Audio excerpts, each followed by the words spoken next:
Hello everyone, welcome back to our channel. आज मैं इस वीडियो में भारतीय साक्ष्य अधिनियम 2023 के सेक्शन 1 को डिस्कस करूंगी। उससे पहले कुछ इंपॉर्टेंट फैक्ट्स देख लेते हैं। भारतीय साक्ष्य अधिनियम जो है वो 1 जुलाई 2024 से लागू हुआ है।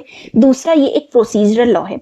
अब प्रोसीजरल लॉ और सब्सटैंटिव लॉ में क्या डिफरेंस होता है? सब्सटैंटिव लॉ हमें राइट्स एंड लाइबिलिटीज के बारे में बताता है और रेमेडीज के बारे में बताता है, जैसे कि इंडियन पिनल कोड हो गया, इंडियन कॉन्ट्रैक्ट एक्ट हो गया।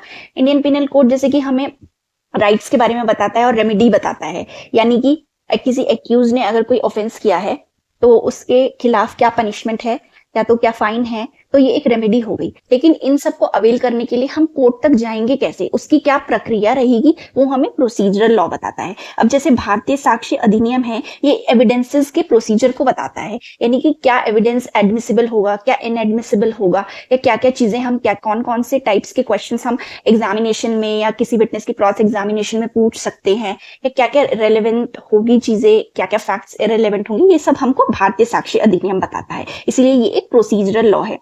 लेकिन इसका एक एक्सेप्शन है जो कि लॉ ऑफ एस्टॉपल है। सेक्शन 121 ऑफ भारतीय साक्ष्य अधिनियम में लॉ ऑफ एस्टॉपल के प्रोविजंस दिए हुए हैं जो सब्सटैंटिव इन नेचर हैं, यानी कि जो सब्सटैंटिव हैं।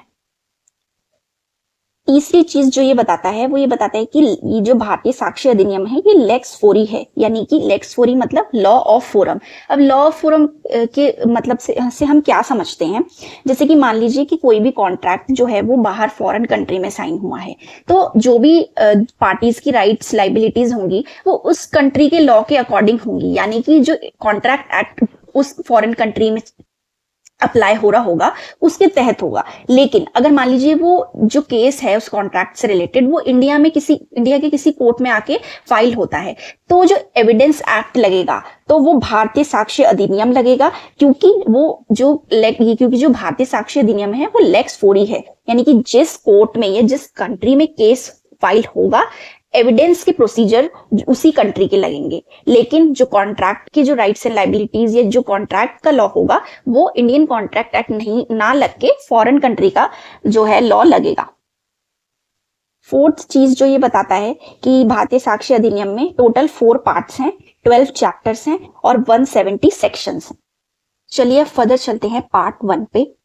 पार्ट 1 में टोटल 2 चैप्टर्स हैं, जिसमें से अभी हम पढ़ेंगे चैप्टर 1 जो कि प्रिलिमिनरी की बात करता है।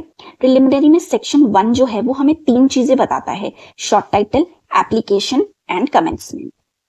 शॉर्ट टाइटल जो है वो सिंपली ये कहता है कि दिस एक्ट में बी कॉल्ड भारतीय साक्ष्य अधिनियम 2023। सेकंड जो इसका जो सेक्शन 1 का सबसेक्शन 2 है वो हमें कुछ चीजें बताता है एप्लीकेशन के बारे में, यानी कि जो भारतीय साक्ष्य अधिनियम है वो कहाँ पे अप्लाई होगा और कहाँ पे अप्लाई नहीं होगा। तो चलिए देखते हैं कि ये कहाँ पे अप्लाई होता है। जो भारतीय साक्ष्य अधिनियम है वो सारी कोर्ट्स में जितनी भी जुडिशियल प्रोसीडिंग्स होती हैं वहां पर अप्लाई होता है। सेकंड, ये कोर्ट मार्शल्स की प्रोसीडिंग्स में अप्लाई होता है। फर्दर जब हम देखते हैं, जब हम और ब्रेक डाउन करते हैं सेक्शन 1 सबसेक्शन 2 को, तो हमें जुडिशियल प्रोसीडिंग्स पता चलती हैं कि जो भारतीय साक्ष्य अधिनियम है वो जुडिशियल प्रोसीडिंग्स पे अप्लाई होता है। अब ये जुडिशियल प्रोसीडिंग्स कैसी? Criminal, civil. जो भारतीय साक्ष्य अधिनियम है वो दोनों तरह की सिविल और क्रिमिनल प्रोसीडिंग्स पे एप्लीकेबल होता है। लेकिन अगर हम बात करें कि जुडिशियल प्रोसीडिंग्स का क्या मतलब होता है, तो देखिए जुडिशियल प्रोसीडिंग्स जो होती हैं वो उनका मेनली जो ऑब्जेक्ट रहता है वो ज्यूरल रिलेशन को फाइंड आउट करना होता है, to determine jural relation between one person and another. इनका जो सोल ऑब्जेक्टिव होता है जुडिशियल प्रोसीडिंग्स का, वो किसी की राइट्स एंड लाइबिलिटीज यानी कि राइट्स और ऑब्लिगेशंस के बारे में पूरा फर्दर इंक्वायर करना होता है। यानी कि मान लीजिए किसी ने ए ने बी को सू किया मनी के लिए किसी कोर्ट में, तो कोर्ट का जो भी मोटिव या जो भी फंक्शन रहेगा वो एक चीज को डिसाइड करने रहेगा कि ए की क्या राइट्स हैं और बी की क्या ऑब्लिगेशन है, और ये चीज फाइंड आउट करने के लिए उसको एविडेंसेस लेने पड़ेंगे। तो जिन जिन प्रोसीडिंग्स में एविडेंसेस लिए जाते हैं टू डिटरमाइन ज्यूरल रिलेशन यानी कि rights and obligations find out करने में, तो उन प्रोसीडिंग्स को हम जुडिशियल प्रोसीडिंग्स कहते हैं।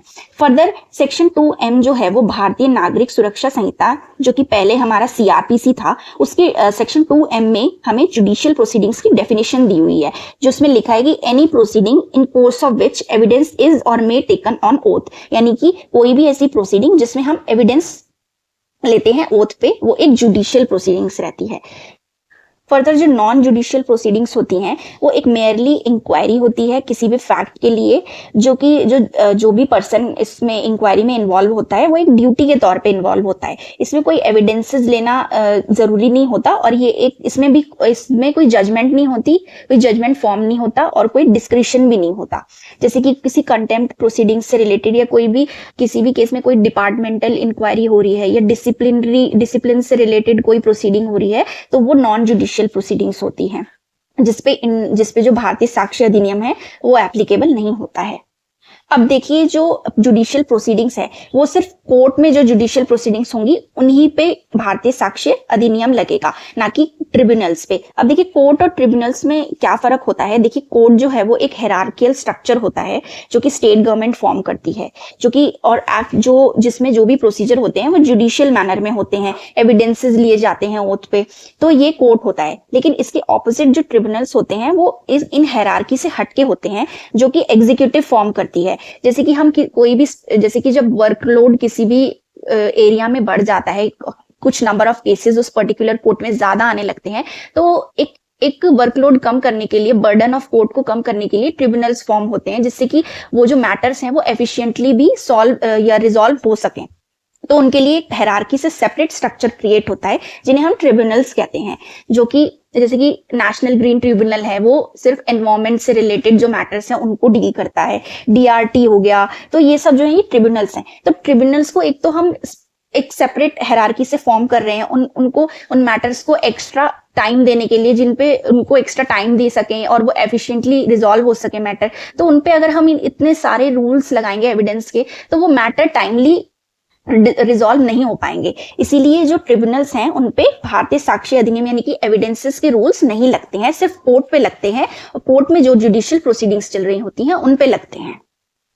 फर्दर कोर्ट मार्शल्स, अब देखिए कुछ मिलिट्री कोर्ट्स होते हैं जो कि मिलिट्री लॉ से ही गवर्न होते हैं, उनपे ये जो जनरल लॉज हैं वो एप्लीकेबल नहीं होते हैं, उनके स्पेशल लॉज होते हैं, और जो भी उनके ऑफेंसेस, जो भी मिलिट्री कमांडर्स या जो भी ऑफिसर्स होते हैं वो उन्हीं लॉ के अकॉर्डिंग वर्क करते हैं और उनपे वही लॉज लगते हैं। वो ऐसे जनरल कोर्ट में नहीं आते हैं, उनके कोर्ट्स भी अलग होते हैं, जो मिलिट्री कोर्ट्स होते हैं जिन्हें हम कोर्ट मार्शल्स कहते हैं। तो जो कोर्ट मार्शल्स हैं उनपे भी जो एविडेंस रूल्स हैं वो लगते हैं।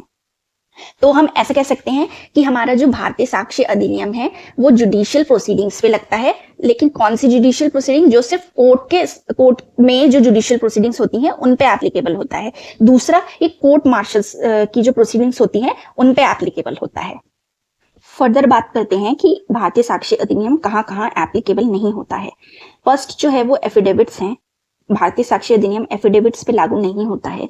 क्यों नहीं होता है? सबसे पहले जानते हैं एफिडेविट्स होता क्या है। एफिडेविट्स एक तरह की सेल्फ डिक्लेरेशन होती है, यानी कि एक्नॉलेजमेंट ऑफ फैक्ट्स होती है, जो उसके पर्सनल नॉलेज पे बेस होती है, पर्सनल नॉलेज या बिलीफ पे बेस होती है। क्या कि जैसे कोई एफिडेविट दे रहा है किसी भी चीज को बताने के लिए कोर्ट के सामने, तो वो अपनी पर्सनल नॉलेज की बेस पे दे रहा है। उसको वो सही है या नहीं है वो चीज बाद की बात है, उसको इसीलिए हम एविडेंस नहीं मानते हैं। लेकिन अगर उसी चीज का क्रॉस एग्जामिनेशन हो जाता है, यानी कि मान लीजिए कि ए जो भी पर्सन है उसने जाके एफिडेविट के थ्रू कोई इंफॉर्मेशन कोर्ट को दी अपनी पर्सनल नॉलेज पे, और जो सेकंड जो उसके अगेंस्ट में है उसने उसको क्रॉस एग्जामिन किया। तो क्रॉस एग्जामिनेशन करने के लिए पता चल गया कि जो एफिडेविट में है वो कितना हम उसको सही मान सकते हैं, कितना नहीं मान सकते हैं। तो अगर वो क्रॉस एग्जामिन हो रहा है तब कोर्ट जो है वो उसको एविडेंस के तौर पे ले सकती है, अदरवाइज नहीं ले सकती।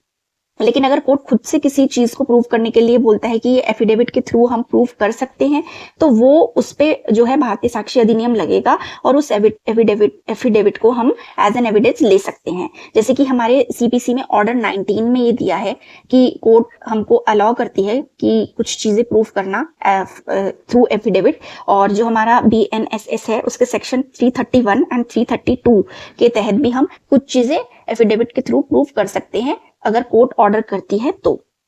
दूसरी चीज है आर्बिट्रेशन प्रोसीडिंग्स, यानी कि आर्बिट्रेटर्स जो होते हैं, जो कि एक मीडिएटर के थ्रू के तौर पे काम करते हैं कोर्ट में, तो उन पे भी एविडेंस जो है वो एविडेंस के रूल्स लागू नहीं होते हैं, क्योंकि वो ये जो एविडेंस के रूल्स होते हैं बहुत स्ट्रिक्ट होते हैं। और अगर किसी भी आर्बिट्रेशन में या मीडिएशन में कोई भी मैटर जाता है तो वो कॉम्प्रोमाइज के लिए जाता है। अगर हम कॉम्प्रोमाइज की स्टेज पे भी इतने टफ रूल्स या इतने स्ट्रिंजेंट रूल्स अप्लाई करेंगे तो वो और डिले हो जाएगा। और अगर हम इतने इलेबोरेट प्रोसीजर के जो रेगुलर ट्रायल में चलते हैं उनको ही आर्बिट्रेशन में ले आएंगे तो वो जो जल्दी हम कराना चाहते हैं कॉम्प्रोमाइज वो और डिले हो जाएगा और वो एट द एंड उसका कोई सोल्यूशन नहीं रहेगा, वो डिले हो जाएगा और कोर्ट का जो है वो टाइम बढ़ेगा और कोर्ट पे और बर्डन बढ़ेगा, इस वजह से हम आर्बिट्रेशन में भी जो भारतीय साक्ष्य अधिनियम है वो एप्लीकेबल नहीं होता है। और इस पे लेकिन फिर ये इस पे एप्लीकेबल क्या होता है, देखिए ये नेचुरल जस्टिस के रूल्स एप्लीकेबल होते हैं आर्बिट्रेशन प्रोसीडिंग्स पे, ना कि एविडेंस के रूल्स। थर्ड जो ये चीज बताता है भारतीय सेक्शन सबसेक्शन 3 जो बताता है सेक्शन 1 का भारतीय साक्ष्य अधिनियम कि इसका कमेंसमेंट जो है वो 1 जुलाई 2024 से हुआ है। तो इस वीडियो में इतना ही, बाकी के प्रोविजन हम नेक्स्ट वीडियोस में कवर करेंगे। Thank you.